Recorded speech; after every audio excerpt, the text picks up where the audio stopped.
0 થી ઇન્ક્રીઝ કરવો પડે કાં તો ઓછો વોલ્ટેજ આપવો પડે. તો એવા કેસમાં આપણે જ્યારે AC હોય ત્યારે ટ્રાન્સફોર્મર યુઝ કરી શકીએ, ઓટો ટ્રાન્સફોર્મર યુઝ કરી શકીએ, એટલે કે વેરિએન્ટ યુઝ કરી શકીએ. બરાબર. તો એવી કોઈક ડિવાઇસ DC માં બી અવેલેબલ હોવી જોઈએ કે જે આપણી પાસે અવેલેબલ વોલ્ટેજ છે, DC વોલ્ટેજ અવેલેબલ છે, એ DC વોલ્ટેજ કાં તો બેટરીનો પણ હોઈ શકે, એ DC વોલ્ટેજ રેક્ટિફાયરનો આઉટપુટ પણ હોઈ શકે. એ DC વોલ્ટેજ રેક્ટિફાયરના આઉટપુટ તરીકે પણ યુઝ હોઈ શકે, કાં તો બેટરી હોઈ શકે. બરાબર છે. કાં તો સોલારનો આઉટપુટ હોઈ શકે, કંઈ પણ હોઈ શકે જેનું એક ફિક્સ એમાઉન્ટ હોય, કોઈ પણ વોલ્ટેજ ફિક્સ હોય. બરાબર. તો મારે જે એન્ડ ડિવાઇસ એટલે કે લોડ છે એમાં એટલો વોલ્ટેજ નથી જોઈએ, અલગ અલગ વોલ્ટેજ જોઈએ છે. તો એવા કેસમાં તમે શું કરી શકો? એવા કેસમાં તમે DC DC કન્વર્ટર યુઝ કરી શકો કે જેનું ઇનપુટ પણ DC હોય અને આઉટપુટ પણ DC હોય, પણ એ ડિવાઇસ તમને વેરિયેબલ DC આપે. શું આપે? Variable DC. અને આવી એક એપ્લિકેશન છે DC ડ્રાઇવ્સ. તમારી પાવર સપ્લાય પણ હોઈ શકે, તમારા પાવર સપ્લાયમાં પણ DC DC કન્વર્ટરનો યુઝ આવે. પાવર સપ્લાય અલગ અલગ ટાઈપની પાવર સપ્લાય હોય, એમાં પણ તમે DC DC કન્વર્ટર યુઝ કરી શકો અને ડ્રાઇવ્સમાં પણ તમે DC DC કન્વર્ટર યુઝ કરી શકો. બરાબર છે. હવે ડ્રાઇવ્સમાં સપોઝ માની લો કે તમારી પાસે DC મોટર છે. DC મોટર છે એ તો બધા મશીન્સનો રેફરન્સ રાખીશ અને એના પ્રમાણે કોઈ એક એપ્લિકેશન થ્રુ તમને DC DC કન્વર્ટર વિશે થોડું નોલેજ આપીશ. તમારી પાસે DC મોટર છે, ટ્રેડિશનલ, ભૂલી જાઓ કે તમે DC DC કન્વર્ટર ભણો છો, તમારી પાસે DC મોટર છે, મશીનની ટ્રેડિશનલ DC મોટર. તો તમે મને કહો એની થિયરીમાં તમે એનો સ્પીડ કંટ્રોલ શીખ્યા હશો. સ્પીડ આ મારું સ્પીડ અને આ મારો સપ્લાય વોલ્ટેજ. આપણે જૂના જમાનાની વાત કરીએ તો આ મારી DC મોટર છે. એમાં શું થશે?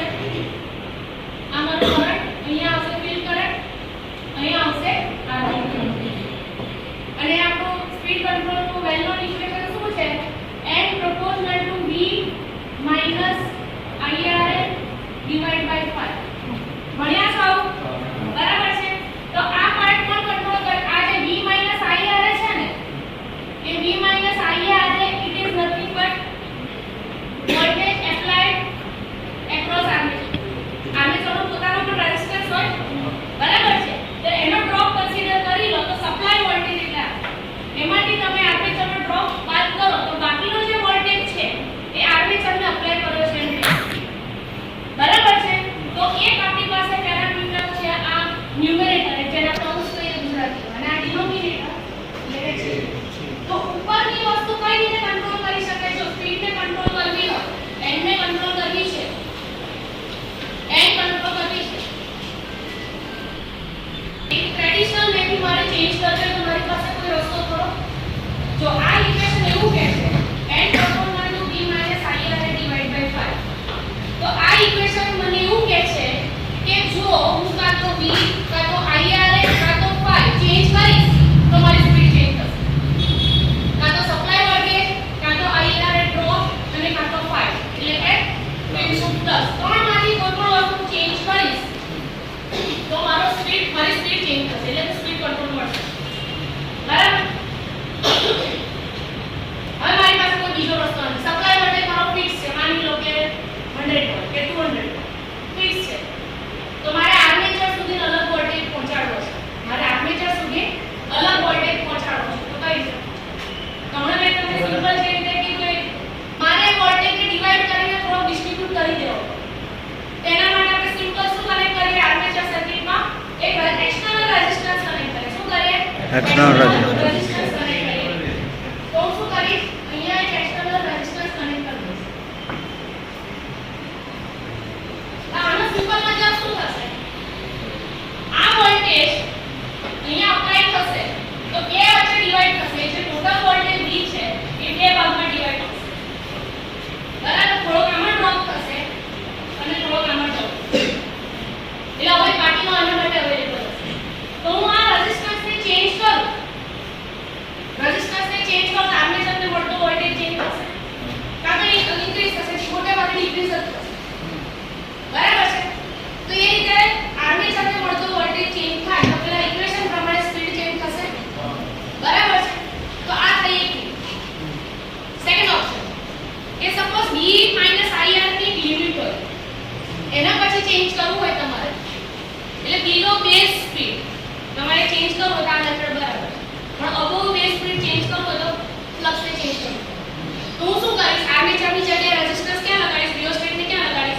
ફિલ્ડમાં તો ફિલ્ડને મળતો વોલ્ટેજ બી ચેન્જ થશે. ફિલ્ડને મળતો વોલ્ટેજ ચેન્જ થાય એટલે એનું ફ્લક્સ ચેન્જ થાય. ફ્લક્સ ચેન્જ થશે એટલે સ્પીડ ચેન્જ થશે. એગ્રી? બરાબર. તો આ થઈ તમારી ટ્રેડિશનલ મેથડ. પહેલા આર્મેચરમાં રિયોસ્ટેટ કનેક્ટ કરો તો એને કહેવાય આર્મેચર કંટ્રોલ મેથડ અને ફિલ્ડમાં રિયોસ્ટેટ કનેક્ટ કરો તો એને કહેવાય ફિલ્ડ કંટ્રોલ. તો આ બંને મેથડનો ડિસએડવાન્ટેજ, ચલો જ્યારે કોઈ આપણી પાસે કોઈ ઓપ્શન નહોતો ત્યારે બરાબર હતો. કારણ કે આપણી પાસે કોઈ ઓપ્શન જ નહોતો. પણ એના ડિસએડવાન્ટેજ એ છે કે જ્યારે તમે રિયોસ્ટેટ રેઝિસ્ટન્સ યુઝ કરો ત્યારે એની અંદર લોસ થાય. આ લોસ એટલે શું? કે પાવર ખાસે ક્યાંથી સપ્લાય થશે એટલે આપણા સિસ્ટમની એફિશિયન્સી ઓછી થશે. તમને રિક્વાયર્ડ પરફોર્મન્સ મળશે પણ કોના કોસ્ટ ઉપર? એફિશિયન્સીના કોસ્ટ ઉપર તમને રિક્વાયર્ડ પરફોર્મન્સ મળશે. બરાબર છે? તો આ રીતે તમે સ્પીડ કંટ્રોલ કરી શકો. હવે પાવર ઇલેક્ટ્રોનિક્સની વાત કરીએ તો પાવર ઇલેક્ટ્રોનિક્સમાં આપણે કન્વર્ટર ભણીએ છીએ DC DC કન્વર્ટર. તો જો એ DC DC કન્વર્ટરને હું આ મશીન સાથે કનેક્ટ કરી દઉં DC મશીન સાથે તો હું જે રિયોસ્ટેટની જે રિક્વાયરમેન્ટ છે ને એનું કરી શકું. કારણ કે રિયોસ્ટેટ પર્ટિક્યુલર આપણા રિયોસ્ટેટ કનેક્ટ કરવાનો બેઝિક આઈડિયા શું કામ આપણે પેલું બેઝિક આઈડિયા શું હતો એનો? વોલ્ટેજને ઓછો કાં તો વધારે કરો. આર્મેચર કે ફિલ્ડનો જે વોલ્ટેજ મળે છે V એને ઓછો કરવા માટે આપણે રિયોસ્ટેટ લગાવ્યા.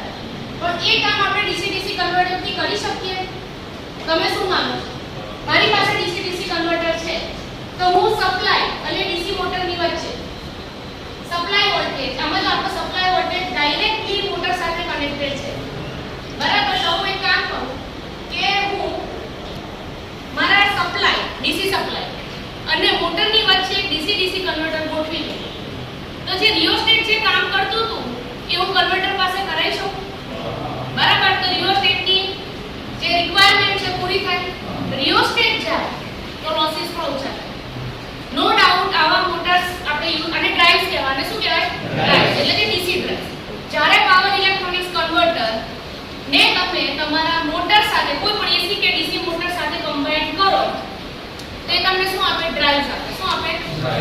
ડ્રાઇવ્સ એટલે તમારી રિક્વાયર્ડ કેરેક્ટરિસ્ટિક તમે સપ્લાયને ચેન્જ કરીને મેળવી શકો. કારણ કે power converters generally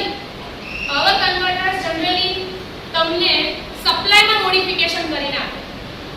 DC DC converter શું કરે? DC વોલ્ટેજને પ્રમાણમાં વધારે તમારા રિક્વાયરમેન્ટ પ્રમાણે ઓછો વધારે કરી આપે. બરાબર. એટલે જેવી ફેસિલિટી ટ્રાન્સફોર્મર થ્રુ AC માટે અવેલેબલ હતી એવી જ ફેસિલિટી આપણને DC DC converter through DC supply માટે મળી છે. તો ફિલ્ડને મળતો જે વોલ્ટેજ છે જે ફિલ્ડ કે આર્મેચરને મળતો વોલ્ટેજ જે પહેલા આપણે રિયોસ્ટેટથી ચેન્જ કરતા હતા એ વસ્તુ હવે આપણે DC DC કન્વર્ટરથી કરી શકીએ. બરાબર છે? એની ઇનિશિયલ કોસ્ટ વધારે હોય પણ એફિશિયન્સી વધારે હોય એટલે લોંગ ટર્મ્સમાં તમને વધારે બેનિફિશિયલ થાય. પ્લસ તમને જે પણ પરફોર્મન્સ આ ટ્રેડિશનલ મોટરમાં મળતું હતું એના કરતાં ક્યાંય સારું પરફોર્મન્સ તમને DC DC કન્વર્ટરથી મળી શકે જો તમે એને મોટર સાથે કમ્બાઈન કરો તો. DC DC કન્વર્ટર્સ કેટલા ટાઈપના આવે ખબર છે? ભણ્યા જ નથી. તો જો DC DC કન્વર્ટર આવે તો છે તમારા સિલેબસમાં?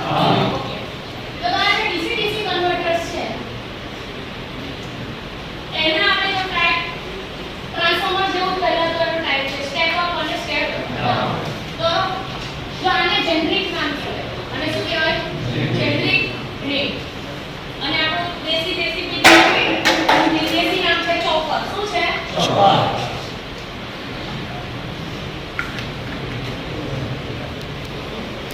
કેમ ચોપર નામ પાડ્યું? તમારા ઘરે તમારી મમ્મી કોઈ તો ચોપર ફળ આપે છે? હે?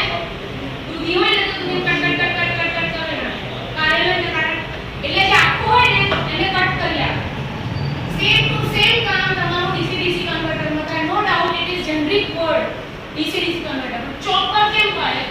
કે માની લે ફિગર ડ્રો કરું DC નો ગ્રાફ કરું તો આવો આવે કોઈ એક મેગ્નીટ્યુડ છે આવો ગ્રાફ આવે તો ચોપર મને છે ને કટકા કરી આપશે. નાના મોટા જેટલા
0 થી 100 વોટ કંઈ પણ પ્રોડ્યુસ કરી શકું. તમને બતાવી છે કેવી રીતે પોસિબલ છે. બીજો ટાઈપ છે step up chopper. Step up chopper એટલે એ આઉટપુટમાં એનો જે ઇનપુટ છે એના કરતાં હંમેશા વધારે વોલ્ટેજ પ્રોડ્યુસ કરી આપે. એને શું કહેવાય? Step up chopper. અને સ્ટેપ અપ ડાઉન એવું પણ એક ચોપર આવે કે જેમાં પહેલા બે ટોપોલોજી હોય ને, સ્વિચીસની જે ગોઠવણી હોય ને, એ સ્વિચીસની ગોઠવણીને કમ્બાઈન કરી દે, ભેગી કરી દે અને પછી લોડ લગાવે. તો તમારી રિક્વાયરમેન્ટ પ્રમાણે તમે એક સ્વિચ ઓપરેટ કરો તો તમને સ્ટેપ ડાઉન ચોપરનું ઓપરેશન મળે અને એક સ્વિચ ઓપરેટ કરો તો સ્ટેપ અપ ચોપર. બરાબર છે. તો આ થઈ વન ટાઈપ ઓફ ક્લાસિફિકેશન. હવે મારે એને બીજી રીતે ક્લાસિફાય કરો છો. તમારી બુકમાં કઈ રીતે કરો છો મને નથી ખબર, પણ આ એક રીતે ક્લાસિફિકેશન કરો. અલગ અલગ રીતે જોવાની રીત હોય ચોપરને, તો એક રીતે તમે આ રીતે ક્લાસિફાય કરો. એનો બીજો ટાઈપ ક્લાસિફિકેશનનો બતાવું તો બીજો ટાઈપ એને કહેવાય type A chopper. Type A chopper. Type A chopper એટલે સ્ટેપ ડાઉન ચોપર. પછી બીજું છે ટાઈપ બી એટલે સ્ટેપ અપ ચોપર. બરાબર. આ ટાઈપ એ એટલે step down chopper, type B એટલે સ્ટેપ અપ ચોપર. પછી આવશે જો બંને ભેગા છે ને તો આવશે તમારું ટાઈપ એબી. ટાઈપ એબી ચોપર. એના પછી આવશે ટાઈપ સી ચોપર. એ પણ આ બંનેનું કોમ્બિનેશન. ટાઈપ એબી ચોપર નહીં, એને ટાઈપ એબી ના કહેવાય, પણ ટાઈપ સી એટલે એબી નું કોમ્બિનેશન. એટલે અહીંયા હું લખીશ type C. Type C chopper એટલે આ બંનેનું combination type A plus B combination. Similarly type B એ પણ ટાઈપ A plus B નું કોમ્બિનેશન. અને છેલ્લે આવશે ટાઈપ E. હવે આને હું તમને સમજાવીશ. અલ્ટિમેટલી આપણો પર્પસ એવો છે કે તમે આ ભણો એટલે તમને કંઈક નાનો વધારે નહીં તો એક નાનો ડેલ્ટા જેટલો પણ તમારા મગજમાં આનો આઈડિયા આવે. હવે હું નીચેનાને વધારે મહત્વ આપીશ. Type A chopper, type B, type C D, type E. Type A એટલે શું? Step down. ટાઈપ બી એટલે સ્ટેપ ડાઉન. ટાઈપ સી અને ડી કેવા છે કે A અને B નું કોમ્બિનેશન છે.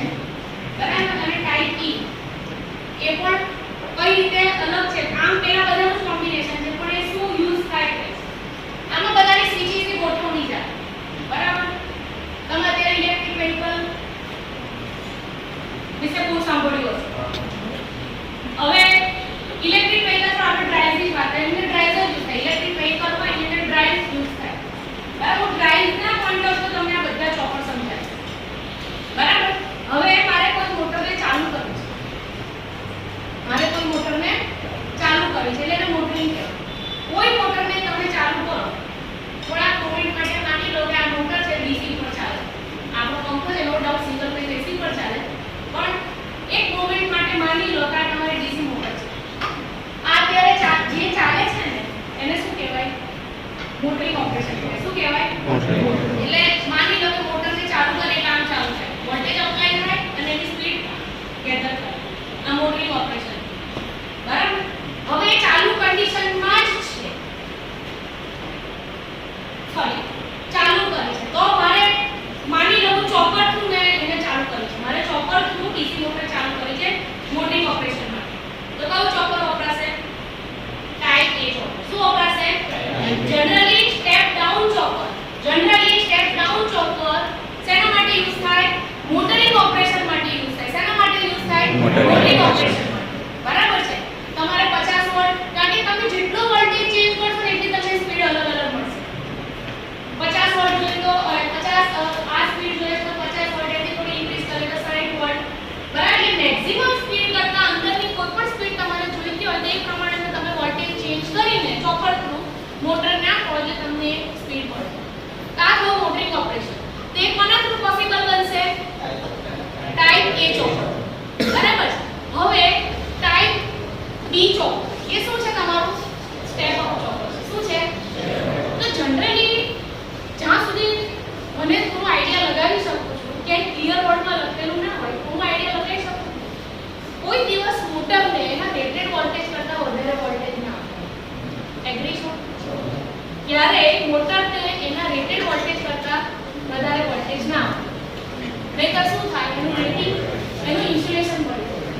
બરાબર છે, ડેમેજ થઈ એના ઇન્સ્યુલેશન ને પ્રોબ્લેમ થાય, ડેમેજ થઈ શકે.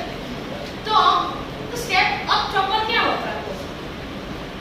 જો એક વસ્તુ છે સોલાર સિસ્ટમમાં કે પાવર સપ્લાયના કોઈ પણ જગ્યાએ તમે સ્ટેપ અપ ને સ્ટેપ ડાઉન ને અલગ અલગ રીતે વાપરી શકો. હું ખાલી તમને અત્યારે મોટર પોઈન્ટ ઓફ વ્યૂ સમજાવું છું, ડીસી મોટરના પોઈન્ટ ઓફ વ્યૂ સમજાવું છું. તો તમે રીજનરેટિવ બ્રેકિંગ કે સાંભળ્યું છે? રીજનરેટિવ બ્રેકિંગ ક્યારે થાય નેચરલી? એને એક શબ્દમાં એક્સપ્લેન કરવું હોય રીજનરેટિવ બ્રેકિંગ ને, બ્રેકિંગ ક્યારે યુઝ કરો? જ્યારે તમે કોઈ સ્પીડમાં ચાલો, તમે તમારા વેહિકલના ઉદાહરણ લો, તમે કોઈ સ્પીડ પર ચલાવો છો, મારે જેવું કંઈક સ્પીડ ડિક્રીઝ સડનલી કરવી છે તો હું શું કરીશ? બ્રેક મારીશ. કાં તો ઊભું રાખવો છે તો બ્રેક મારીશ, કાં તો સ્પીડ ઓછી કરવી છે તો બ્રેક મારીશ. બરાબર છે, તો મારે બ્રેક મારવી છે. બરાબર, તો અલગ અલગ ટાઈપના બ્રેકિંગ આવે. ડાયનેમિક બ્રેકિંગ આવે, રીજનરેટિવ બ્રેકિંગ આવે. બરાબર, ડાયનેમિક બ્રેકિંગમાં આપણે રિયોસ્ટેટ લગાવે. શું લગાવે? જે પેલું જે આર્મેચર અમે ડ્રો કરેલું ને, આર્મેચર અમે સપ્લાયથી છૂટું કરી દઈએ. કારણ કે રીજન બ્રેકિંગનો ઇન શોર્ટ મતલબ શું થાય? જો પાવર જ્યારે ડીસી પાવરની વાત કરીએ તો શું આ V * R ડીસી પાવર. તો વોલ્ટેજ અને કરંટ બંને પોઝિટિવ એક જ દિશામાં જતા હશે વોલ્ટેજ કરંટ, ત્યારે એ પાવર કેવો હશે? પોઝિટિવ. તો પોઝિટિવ પાવર હંમેશા તમને શું આપે? મોટરની પાસે શું આપે? હવે તમારે બ્રેક મારવી હોય ને તો એસી ડીસી કોઈ પણ મોટર બ્રેક મારવી હોય ને તો કાં તો વોલ્ટેજ નેગેટિવ કરો, કાં તો કરંટ નેગેટિવ, પાવર નેગેટિવ થવો. જેવો પાવર મોટરને નેગેટિવ મળવા માંડે ને તરત જ બ્રેક લાગે, ઓપોઝિટ ટોર્ક પ્રોડ્યુસ થવા માંડે, બ્રેક લાગે. તો જ્યારે પણ પાવર નેગેટિવ પ્રોડ્યુસ થાય ત્યારે શું લાગે? બ્રેક લાગે. શું લાગે? બ્રેક લાગે. તો મારે બ્રેક મારવી હોય તો મારી પાસે બે ઓપ્શન છે. આર્મેચર છે ડીસી મોટરમાં, આર્મેચર છૂટું કરો, છૂટું કરીને રિયોસ્ટેટ સાથે કનેક્ટ કરો. એટલે પેલો જે અંદર કરંટ જતો તો સપ્લાયમાંથી આર્મેચરમાં કરંટ જતો તો એની જગ્યાએ એની અંદર જે પેલું બેક ઈએમએફ ખબર છે ને, બેક ઈએમએફ એ હવે સોર્સ પોતે સોર્સ બની જશે. પહેલા સપ્લાય બાજુથી સપ્લાય વોલ્ટેજ હંમેશા બેક ઈએમએફ કરતા મોટો હોય. જો એ તો તમારા બધાનો કોન્સેપ્ટ ક્લિયર છે ને કે બેક ઈએમએફ એ મોટરમાં જનરેટ થતો વોલ્ટેજ છે. આર્મેચરમાં જે હંમેશા સપ્લાયના વિરુદ્ધ દિશામાં બંને સામસામે. બરાબર, તો હંમેશા તમે સપ્લાયને મોટર સાથે કનેક્ટ કરો તો હાથ કોનો ઊંચો હોય? સપ્લાય. એટલે કરંટ ક્યાં આવે? અંદરની સાઈડ આવે. એને આપણે પોઝિટિવ પાવર. મારે બ્રેક મારવી છે એટલે આર્મેચરને છૂટું કરીને રિયોસ્ટેટ સાથે કનેક્ટ કરો એટલે બેક ઈએમએફ રાજા થઈ ગયું.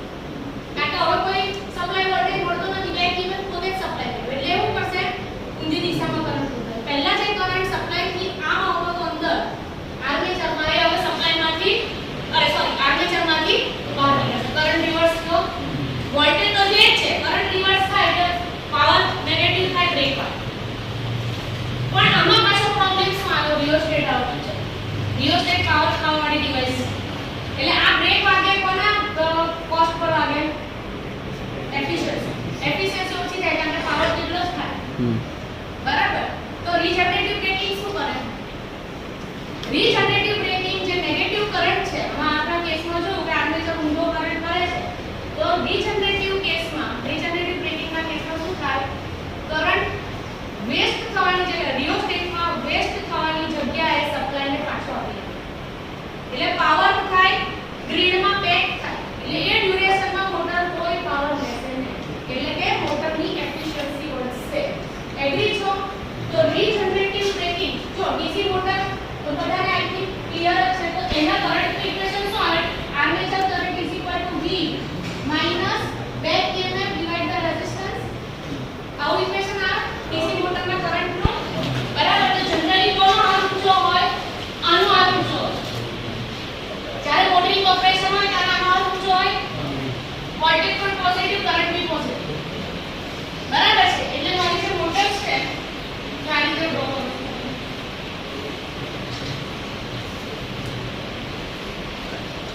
આ સપ્લાય વોલ્ટેજ, બરાબર, આ armature current IA.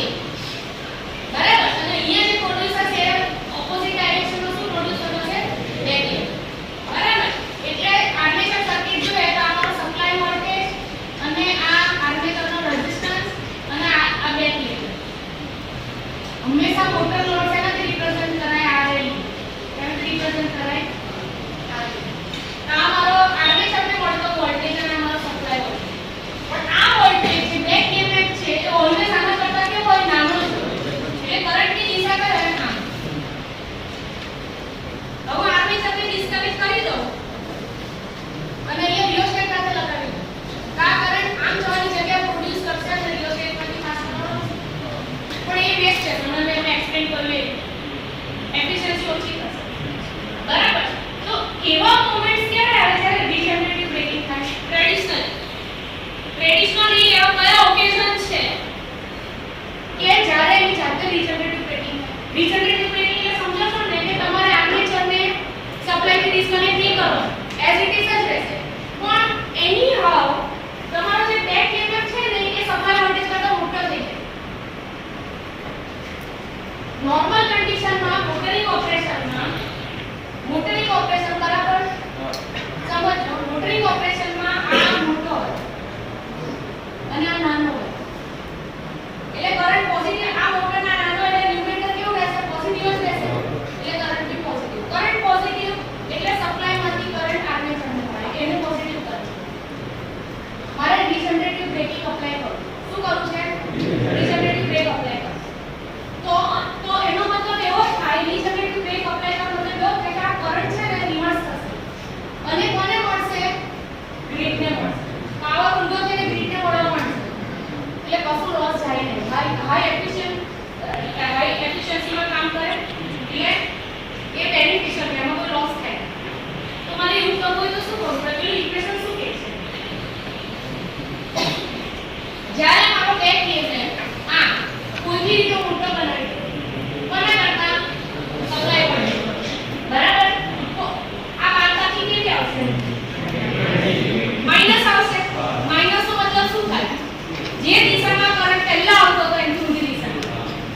Back EMF જો મોટો બનાવી દો અને નાનો બનાવી દો તો આ સબટ્રેક્શન નેગેટિવ આવશે. એનો મતલબ મારો કરંટ ઊંધો જશે. એને રિજનરેટિવ બ્રેકિંગ કહેવાય ડીસી મોટરના કેસમાં. તો આવું ક્યારે બને? નોર્મલ પાવર ઇલેક્ટ્રોનિક્સમાં કઈ કેવી રીતે બને? પણ નોર્મલ કન્ડિશનમાં કેવી રીતે બને?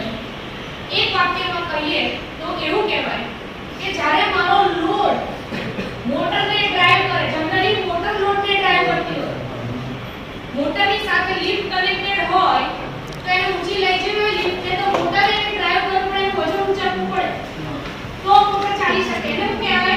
મોટર લોડને ડ્રાઈવ કરે છે એવું કહેવાય. શું કહેવાય? મોટર લોડને ડ્રાઈવ કરે છે. તો એ કેસમાં ક્યારે રિજનરેટિવ બ્રેકિંગ થાય નહીં. તો રિજનરેટિવ બ્રેકિંગ ક્યારે થાય છે? નેક્સ્ટ સેન્ટેન્સ એવું કહેવાય કે જ્યારે લોડ મોટરને ડ્રાઈવ કરે, જ્યારે લોડ મોટરને ડ્રાઈવ કરે ને ત્યારે રિજનરેટિવ બ્રેકિંગ થાય. એનો મતલબ કે મારી ટ્રેન સ્લો ઉતરતી હોય તો એનું વજન જ એટલું હોય, બરાબર, ગ્રેવિટીને લીધે વજન એટલું હોય ને કે એને મોટરની જરૂરત ના પડે, એની જાતે જ મોટરને જ ફેરવે, મોટરના આર્મેચરને જ ફેરવશે. સિમિલરલી જ્યારે તમારી લિફ્ટ નીચે આવતી હોય, લિફ્ટ તો ઇન્ડક્શન મોટરથી ચાલતી જનરલી, પણ એક ઉદાહરણ આપું છું કે લિફ્ટ જેવી કોઈ એપ્લિકેશન હોય જે ડીસી મોટરથી ચાલતી હોય તો લિફ્ટ જ્યારે વજનને લઈને નીચે આવવું હોય ને ત્યારે એને મોટરિંગ ઓપરેશનની જરૂર ના હોય, ત્યારે લિફ્ટ મોટર ડ્રાઈવ કરતી હોય. બરાબર. તો એવા કેસમાં શું છે? સ્પીડ એટલી વધી જાય, કારણ કે બેક EMF નો સોર્સ કોણ છે? સ્પીડને લીધે બેક EMF આવે.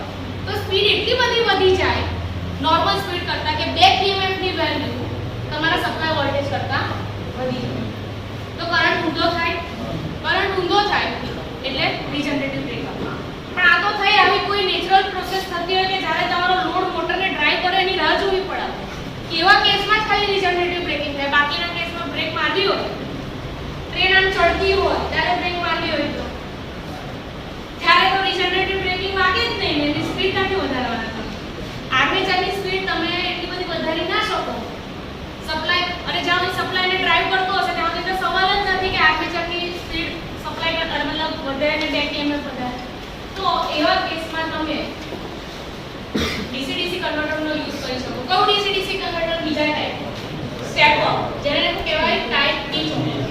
ટાઈપ બી ચોપર શું કરે? તમારા સપ્લાય વોલ્ટેજ કરતા આઉટપુટનો વોલ્ટેજ વધારે આપે.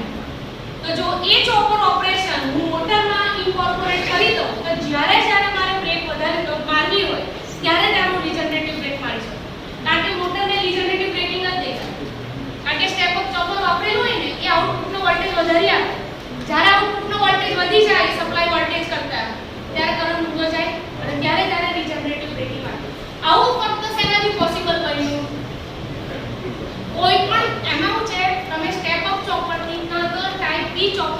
કોઈ પણ નોર્મલ બ્રેકિંગને પણ રીજનરેટિવ બ્રેકિંગ બનાવી શકો.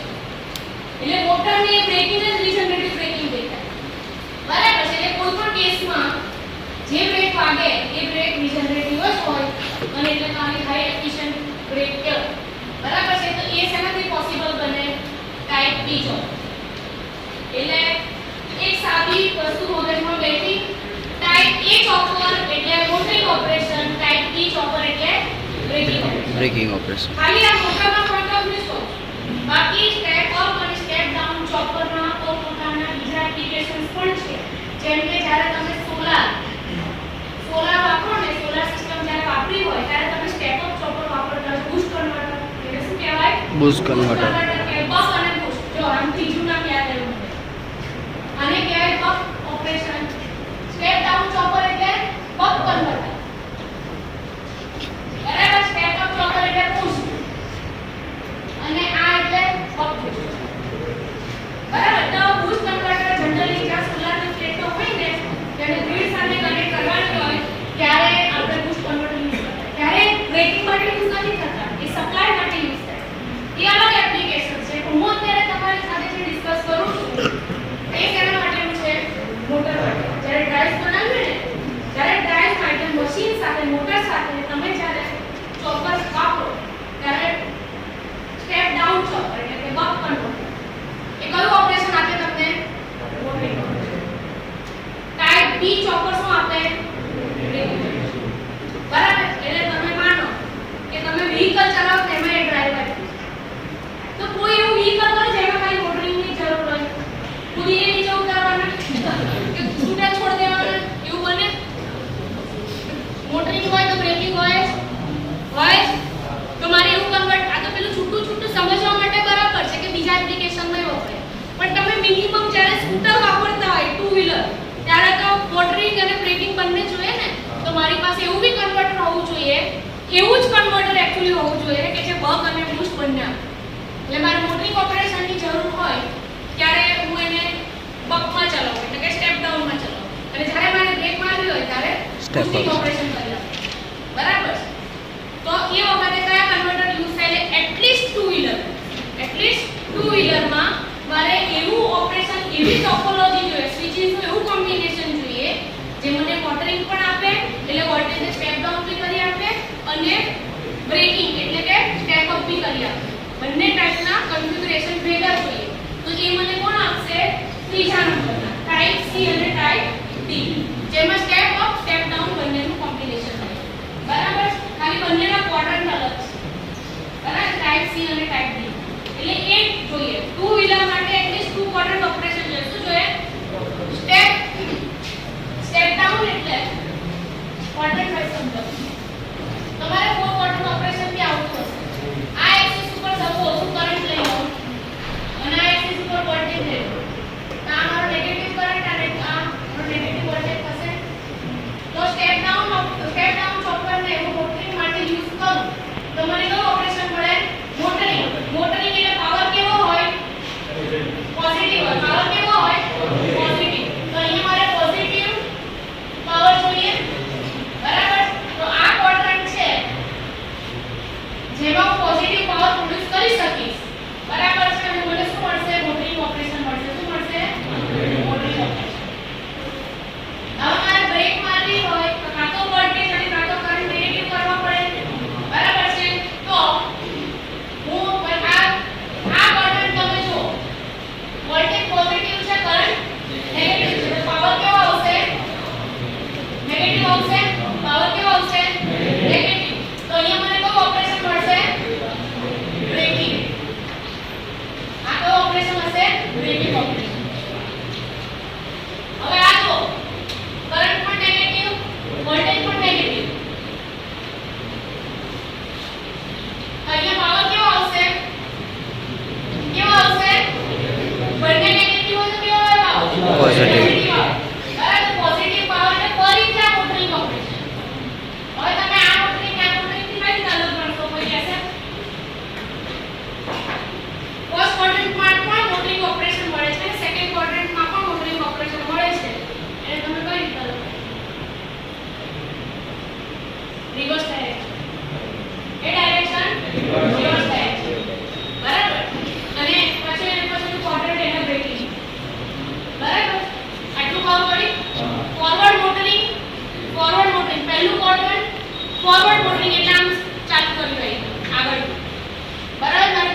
Forward brake.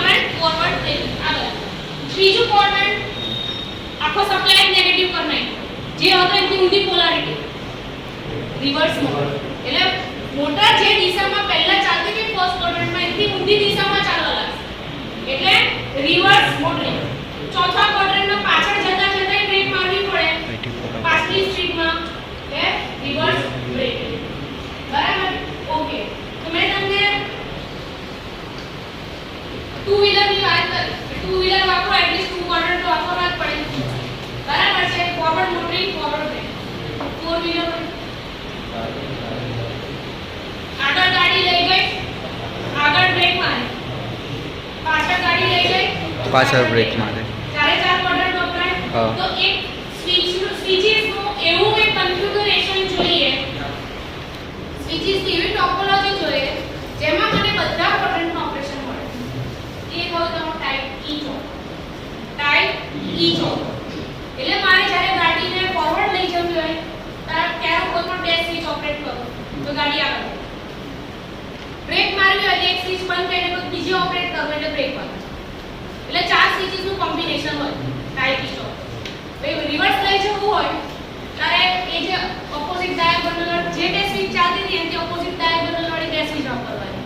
એટલે સપ્લાય વોલ્ટેજ જે લોડને મળતો તો પ્લસ માઈનસ એ માઈનસ પ્લસ થઈ જશે. ઊંધો પાછળ ચાલશે બ્રેક મારવી હોય ત્યારે એ રીતે સ્વિચને ઓપરેટ કરે.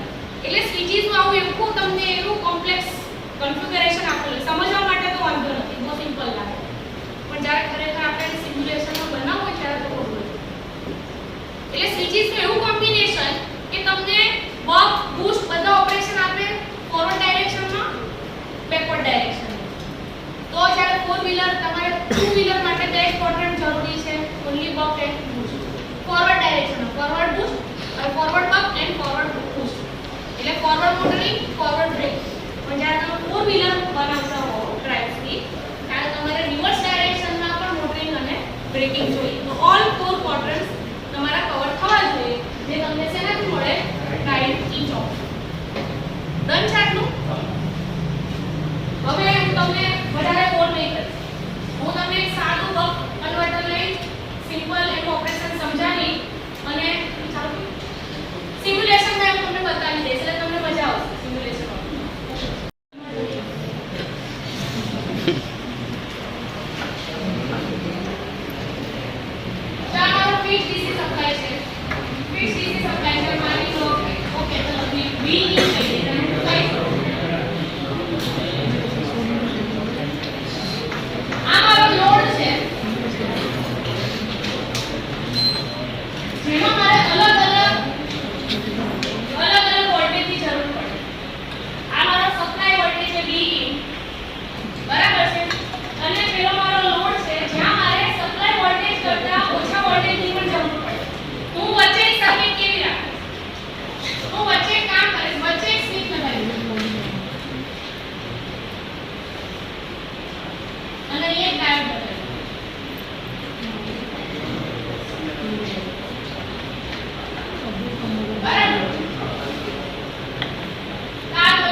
લોડ છે અને એના એક્રોસના વોલ્ટેજનું નામ આપું છું V આવશે.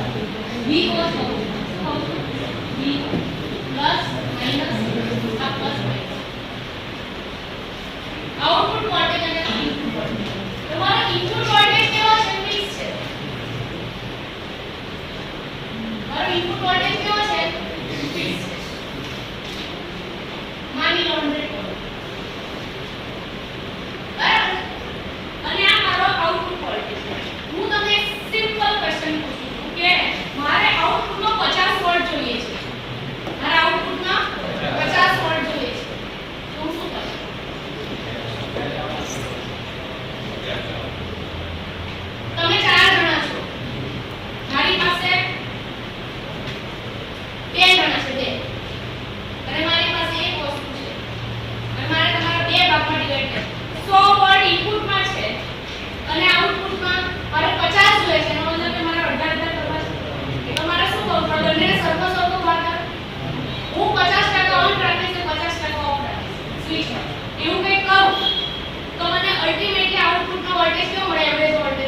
50. કેવો મળે? 50 પોઝિટિવ. તમે 2 દિવસ વાંચો ને 2 દિવસ નથી લાગતા, 2 દિવસ વાંચો ને 2 દિવસ નથી લાગતા, તો એવરેજ કેટલું નીકળે? 0. એક જ દિવસ વાંચો. કારણ કે 2 દિવસ વાંચો છો ને 2 દિવસ નથી. બરાબર, અલ્ટિમેટલી કેટલું કહેવાય? અડધું. એક જ દિવસ વાંચ્યું કહેવાય ને? તો આ મારો આઉટપુટ વોલ્ટેજ, ઇનપુટ વોલ્ટેજ છે. મારા આઉટપુટ વોલ્ટેજમાં 50% જોઈએ છે, આઉટપુટ 50 વોલ્ટ જોઈએ. આ 100 વોલ્ટ છે. મારો રિક્વાયર્ડ વોલ્ટેજ છે 50 વોલ્ટ. બરાબર, મારો રિક્વાયર્ડ વોલ્ટેજ છે 50. તો હું જોઉં છે આ સ્વિચ એક હું કામ કરી શકું કે એને 50 હું એક ટાઈમ લઈ લીધો, પીરિયોડિક ટાઈમ t લઈ લીધો. એમાં શું કહું કે 50% ઓન રાખું છું, 50% ઓફ રાખું. આઉટપુટમાં આવો વોલ્ટેજ પ્રોડ્યુસ થાય ને આ છે 100 વોલ્ટ. બરાબર, તો આઉટપુટ વોલ્ટેજ એટલે કઈ આ એટલું ફાસ્ટ થતું હશે, આટલો મારો પીરિયોડિક ટાઈમ છે. આ કામ એટલું ફાસ્ટ થતું હશે કે આઉટપુટ વોલ્ટેજ, આઉટપુટ લોડને શું દેખાશે? લોડને શું દેખાશે? એવરેજ વેલ્યુ દેખાશે. આઉટપુટને શું દેખાય? Average value. એવરેજ વેલ્યુ દેખાશે. તો એવરેજ કેટલી થશે? 50. એવરેજ કેટલી આખા ટાઈમમાં 50% ઓન રહે કે 50% ઓફ રહે? તો એટલે ઓન અને ઓફ ટાઈમ સરખા છે. આ મારો t ઓન છે અને આ મારો t ઓફ. આનો મતલબ હું તમને સમજાવું, આનો મતલબ સમજાવું. આ મારો વોલ્ટેજ છે. t ઓન એટલે હું આ સ્વિચને બંધ કરું. આ સ્વિચને બંધ કરીશ એટલે લોડમાં કેટલો વોલ્ટેજ દેખાશે? 100 વોલ્ટ દેખાશે. એટલે તો ઓન ટાઈમમાં આઉટપુટનો વોલ્ટેજ 100 વોલ્ટ. હવે હું શું કરીશ? માની લો કે 1 સેકન્ડ હું ઓન રાખું, 1 સેકન્ડ ઓફ કરું, તો ડિસ્કનેક્ટ થશે વોલ્ટેજ. આઉટપુટમાં વોલ્ટેજ કનેક્ટેડ, આઉટપુટ ઇનપુટ સાથે કનેક્ટેડ જ નથી. આઉટપુટ શું હશે? 0 વોલ્ટ. એ પણ 1 second. 1 second on, 1 second of, 1 second on, 1 second of. એટલે આ પીરિયડ તો હું નાનો માઇક મિલી સેકન્ડમાં હોય ટાઈમ વાળો. આપણી 50 હર્ટ્ઝની સાયકલ છે ને 1.02 સેકન્ડ. આની ફ્રીક્વન્સી તો 10 કિલોહર્ટ્ઝ, 20 કિલોહર્ટ્ઝ એટલે બહુ જ ઓછું, 2 માઇક્રોસેકન્ડ, સોરી 20 માઇક્રોસેકન્ડ એવો આવે ટાઈમ. બરાબર, પણ ઓન પીરિયડ અને ઓફ પીરિયડ સરખો રાખો. બરાબર, એટલે આટલા ડ્યુરેશનમાં મારા લોડને 100 વોલ્ટ અડધા ટાઈમ માટે 100 વોલ્ટ દેખાશે અને અડધા ટાઈમ માટે કંઈ નહીં દેખાશે. તો એ આપણે 100 વોલ્ટ કેટલો મળશે એવરેજ કાઢો તો? 50. 50. કેટલો મળશે? 50. તો હું એવું કહી શકું કે output voltage is proportional to duty cycle times input voltage. duty cycle એટલે આખા પીરિયડમાં મારી સાયકલ ક્યાં સુધી ઓન રહેશે? સ્વિચ ક્યાં સુધી ઓન રહેશે? તો કે t/2 સુધી. કેટલા સુધી? આખો t ટાઈમ છે, એમાંથી અડધા ટાઈમ સુધી ઓન અને અડધા ટાઈમ સુધી ઓફ રહે.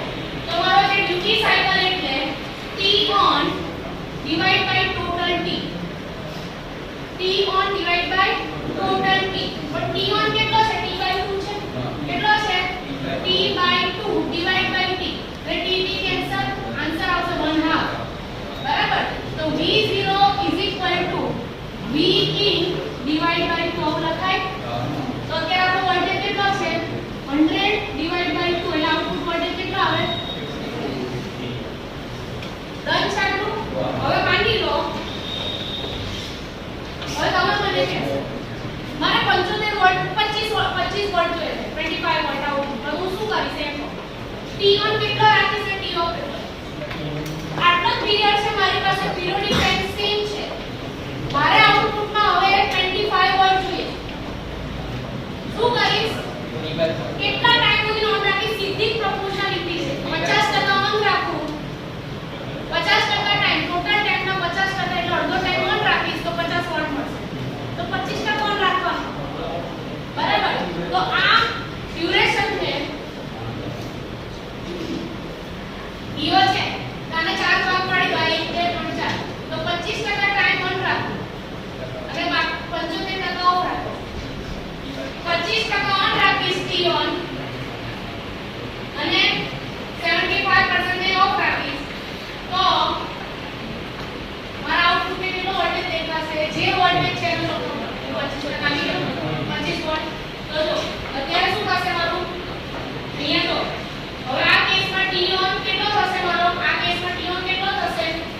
T/4 થશે T/4 divide by T T cancel 1/4 એટલે કે આવશે 0.25 બરાબર. તો અહીંયા શું આવશે 0.100 ડિવાઇડ બાય 4 એટલે કેટલા આવશે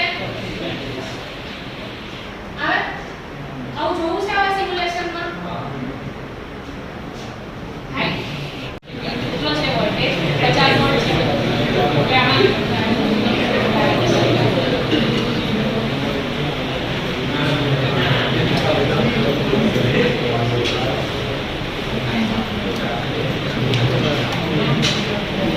એવરેજ કેટલો છે 40 અને 60 ની વચ્ચે છે 50 બરાબર છે.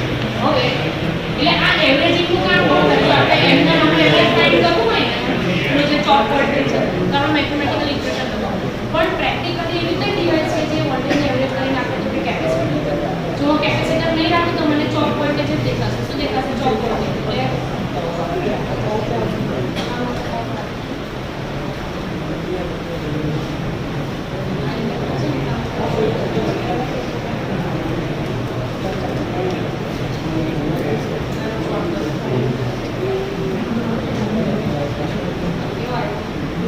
ચોક વોલ્ટેજ 50% ઓન હશે જો 50% ઓન રહે છે 100 વોલ્ટ 50% ઓફ બરાબર છે. આપણે એવરેજિંગ નું કામ આપણને કોણ કરી આપે કેપેસિટર કોણ કરી આપે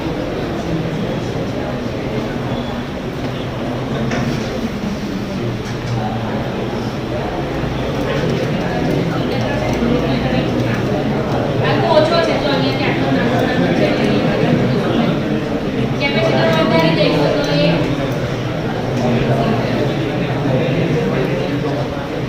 બરાબર અને ઇન્ડક્ટર નું કામ કરે એટલે આપણે રાખી દઈએ બરાબર. હવે મારે શું જોઈએ છે 75 તો 360 માં 0 થી 90 9 36 90% ઓન રાખવું પડશે એટલે મારે 60 ફર્સ્ટ ઓફ ઓલ આપણે 0 થી 90 થી 360 કેવું રહેશે 1 રહેશે. તો મને કેટલો વોલ્ટેજ મળે છે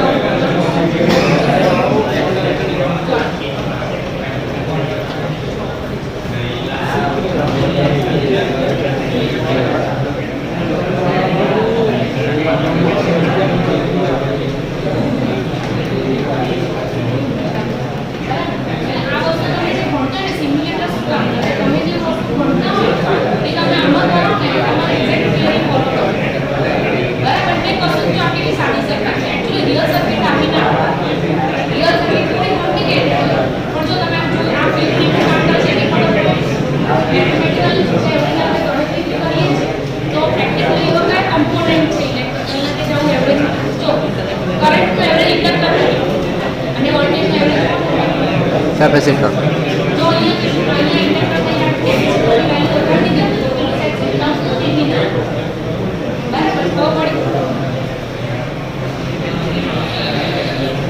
બોર્ડ ઉપર ડ્રો કરેલી છે. આ મારો સપ્લાય વોલ્ટેજ છે દેખાય જ ને બધાને. આ મારો સપ્લાય વોલ્ટેજ છે કેટલો લીધો છે 100 વોલ્ટ. તમારા સમજણ માટે આપણે એક આવી વેલ્યુ લીધી જેનાથી એક્ઝેક્ટ આપણને નંબર ખબર પડે. સ્વિચ તરીકે આઈજીબીટી વાપરી છે. શું વાપરી છે આઈજીબીટી. પછી આ તમારો જે એન્ટી પેરેલલ લોડની એક્રોસનો ડાયોડ છે લોડ છે મારો 5 અને આ ઇન્ડક્ટર ને કેપેસિટર એ વોલ્ટેજના ફિલ્ટરિંગ માટે વાપરે. કારણ કે જો આપણે સર્કિટ જોઈએ છે તો આપણે ચોક વોલ્ટેજ દેખાય છે ઓન ઓફ બરાબર છે. પણ જો એને મારે એવરેજિંગ કરવું હોય એક્ઝેક્ટલી તો પ્રેક્ટિકલી જો આનું વેવફોર્મનું એવરેજ કરવું હોય તો તમારે મેથેમેટિક્સ વાપરવું પડે. પેલું ઇન્ટિગ્રેશન ફ્રોમ 0 ટુ t બરાબર છે. પછી T1 સુધી 100 વોલ્ટ ઇન્ટુ dt ઇન્ટિગ્રેશન કરો ને તો પ્રેક્ટિકલી તમારે આવી રીતે ઇન્ટિગ્રેશન કરવું હોય પ્રેક્ટિકલી તો શું વપરાય કેપેસિટર વપરાય. શું વપરાય કેપેસિટર કે તમને હું એવરેજ કરીને આપી દે. કરંટનું એવરેજિંગ કરવું હોય તો શું વપરાય ઇન્ડક્ટર બરાબર. અને અહીંયા એલસી શું કામ કરશે ફિલ્ટર વોલ્ટેજના ફિલ્ટરિંગનું જ કામ કરશે ખાલી. એટલે આ બંનેનું કામ ખાલી પેલો ચોક વોલ્ટેજ છે ને એને ફિલ્ટર કરીને એવરેજ વોલ્ટેજ આપવાનું છે એટલું જ. બાકી લોડ આપણો કેટલો છે 5 બરાબર. તો એકદમ સાદું સીધું આપણે ટોપોલોજી બનાવી છે. હવે મારો રિક્વાયરમેન્ટ શું છે સૌથી પહેલાં જે મેં તમને એક્સપ્લેન કર્યું મારે 50 વોલ્ટ આઉટપુટમાં જોઈએ. મારો આ વોલ્ટેજ કેટલો છે 100 વોલ્ટ. હવે મારે 50 વોલ્ટ કરવો હોય તો મારે ડ્યુટી સાયકલ કેટલી રાખવી પડે 50% રાખવી પડે. તો 50%નો મતલબ શું થાય? આખું જે પલ્સ હશે, આખી જે સાયકલ છે એમાંથી 50% ઓન, 50% ઓફ. તો મારું આ પલ્સ જનરેટર છે, સમજણ માટે છે, જેની ફ્રીક્વન્સી કેટલી છે? એક સેકન્ડમાં 5000 વખત એની સાયકલ ફરશે. એટલે 1/5000 કરો ને એટલો 1 ટી થાય. એમાંથી મારે 50% ઓન રાખવી છે. એટલે આમાં કેવું છે, તમારું જ્યાં ગેટ પલ્સ ચાલુ થાય એ અને પૂરું થાય ને એ બતાવો. તમારો ટોટલ 360 ડિગ્રીનો એંગલ હોય ટોટલ એક સાયકલનો, તો મારે કેટલો ટાઈમ એને ઓન રાખવું પડે? પલ્સને કેટલું રાખવું પડે? કહો. 0 થી 180 ડિગ્રી, 360 નો ટોટલ એંગલ, પિરિયોડિક ટાઈમ, એમાંથી 180 ડિગ્રી મારે શું રાખવું પડે? ઓન રાખવું. બાકીનો 180 થી 360 ઓફ. તો જો મેં 0 એ પલ્સ ચાલુ કર્યું, 180 એ પૂરું કરી દીધું, બરાબર. એટલે 180 થી 360 કેવું રહેશે? 0. અને 0 થી 180 ડિગ્રી ચાલુ રહેશે, 50% પલ્સ પર, બરાબર. હવે એને રન કરીશ અને અહીંયા આઉટપુટ વોલ્ટેજ જો હું આ મીટરનો યુઝ કરીશ, એનું નામ છે V01, બરાબર. તો આ V01 છે ને આપણે ચેક કરીએ. જો કેટલો વોલ્ટ આવે છે, થોડો ઉપર તમને રીડ થાય ને એવું કરી આપું છું તમને. આ સ્ક્રીન છે ને આપણે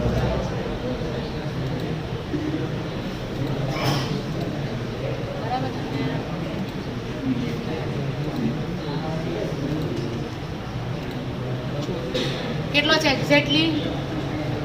40 અને 60 ની વચ્ચે છે, એટલે વોલ્ટ 50 વોલ્ટ, બરાબર. હવે મારે 25% જોઈતો હોય તો 0 થી 360 ને 4 માં ડિવાઈડ કરો તો કેટલો? આ 90 ડિગ્રી. તો મારે 0 થી 90 ડિગ્રી સુધી ઓન રાખવું પડે પલ્સ. હું ફરી રન કરીશ. હવે જો કેટલું આવ્યું? 25, 30, 20 ની વચ્ચે. બરાબર છે. હવે મારે 75 જોઈતો હોય તો 9 તારીખ 27, 9 ચોક 36, 360, 9 તારીખ 27, 270 સુધી ઓન રાખવું પડશે. ખબર પડે છે કે ખાલી આ પાડો? 270 સુધી મારે શું રાખવું પડશે? પલ્સને ઓન રાખવું પડશે અને બાકીના 270 થી 360 ઓફ.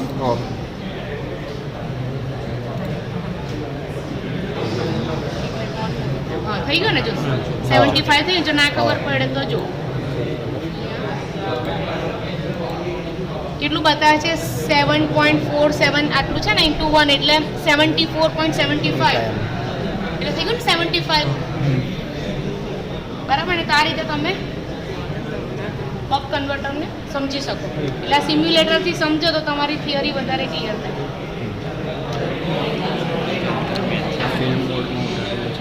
ખબર પડી કે નહીં? સ્ટેબલ નહીં.